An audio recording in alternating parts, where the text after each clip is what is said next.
The Eternal Spring of Mr. Ito, Chapter 12, Part 1.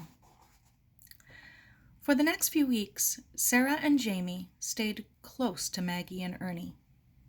It scared Sara to see them so forlorn, especially Ernie, who'd always been the brave one, pushing jauntily forward while quiet Maggie hung back. But now it was Maggie, always more accepting of what life handed her, who had been able to accept her mother's death in that same stoic way. Ernie, who had always been able to control any situation confronting him, was defeated for the first time and lost in a fog of misery. One May Saturday, while the boys worked on the Raider, applying a fresh coat of paint for the summer's sailing, Sara got ready to tend to the bonsai quince. Putting a little bottle of water in her pocket, she grabbed Fearless's leash and headed out the door. After watering the quince, she'd go up to the Lloyds and find Maggie. "Fearless!" she called. Fearless loped across the lawn. Mr. Sue was close behind, waving a broom and screaming at the dog. Fearless was grinning, his stumpy tail wagging as he ran. "Is bad doggy, missy," yelled Mr. Sue. "Is digging big holes in my flower beds, missy."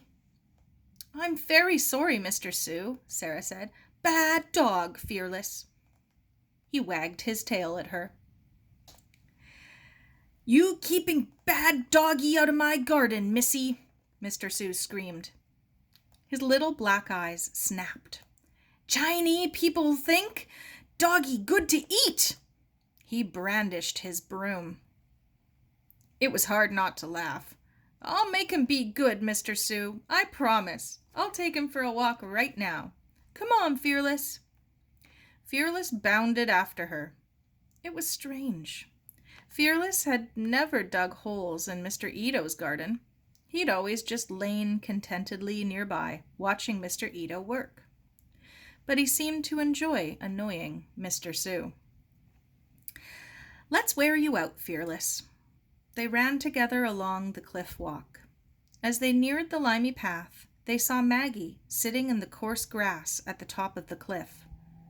Her schoolbooks were spread out beside her, but they lay unopened while she stared out at the bay. Fearless bounded up to lick her cheek, and she jumped, then smiled and hugged him to her. "Hello, you silly old dog," she said. "Hello, Sara. Where are you two going?" "To see you," Sara said, settling down beside her. "I'm supposed to be doing me geography," Maggie said, "but I couldn't get started somehow." "There should be a law against homework at weekends," Sara said. "What have you got to do?" "Miss Hunter has given us a huge blank map of British Columbia, and we're supposed to fill in all the rivers and the lakes and the mountains and the railroad lines and the main towns." Maggie opened her atlas with a sigh. "I'll help you find things," Sara said. "Start with Vancouver and work your way east. There's English Bay." She pointed to the coastal indentation on the map. "There's Howe Sound and Mount Seymour. You can put that in." She looked around. "And the lions," she said, pointing to the twin peaks that rose behind the buildings of Vancouver. They were still tipped with snow, even late this spring. "I like them mountains," Maggie said. "They look peaceful somehow." "Miss Ferguson taught us the Indian legend about them the other day," Sara said. "She's very keen on local Indian lore. She tells us a new story every day." "Tell it to me." "You want to hear it?" "Yes. Well, it goes like this. The Indians call the peaks the Twin Sisters, not the lions. And they're named after the daughters of the Tyee, or great chief of the Capilano Indians who lived there a long ago." Sara stretched out comfortably on her stomach, gazing at the Twin Sisters. This was her favorite Indian legend. For many years, war had raged between the Capilanos and their neighboring tribes. There wasn't one family in the whole tribe which had not suffered hardship and grief and, Sara glanced at Maggie, and death. Maggie nodded somberly. Go on. Well, there came a time when the daughters of the Tyee reached womanhood, and he decreed that there should be a big potlatch. That's Indian for celebration, with lots of gifts and feasting and dancing.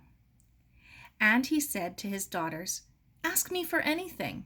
This is one time in your lives when I can deny you nothing. The sisters talked it over, and they prayed for guidance to make sure they asked for the right thing. And finally, they knew what they wanted most of all. They went to their father, the Tyee, and they had to hold each other's hand for courage because they knew what they wanted would make him angry.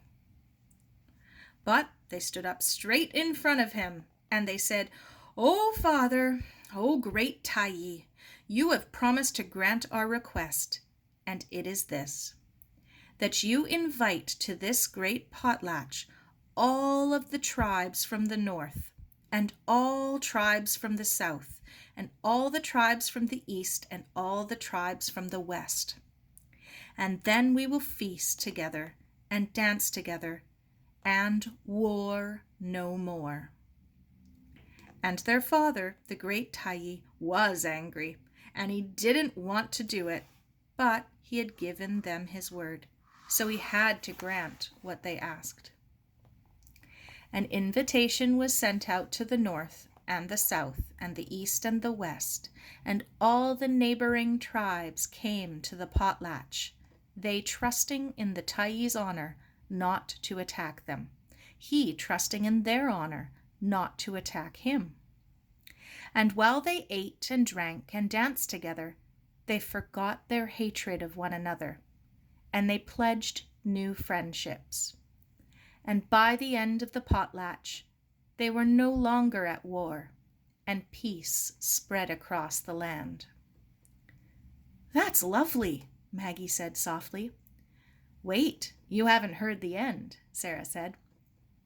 The great god above them all was called the Sagalee Tyee, and he looked down upon the land and saw what the daughters of the Tyee of the Capellanos had done, and he was pleased and said, "Now that womanhood has come upon you, you have borne 2 children to your fellow man, peace and brotherhood. And so that you may be eternally remembered for this, I will make you immortal." With that, the Sagalee Tyee turned the twin sisters into the twin mountain peaks, strong and pure, which would stand side by side forever as a sign of peace and brotherhood in the land of the Capellanos. Peace and brotherhood, Maggie sighed. Not much of that around these days. A tear ran down her cheek. This old world could do with a bit of that Indian magic. Sara nodded. The 2 girls stared silently at the twin sisters, their crests gleaming in the afternoon sun. More tears were brimming in Maggie's eyes. Sara rolled over and sat up.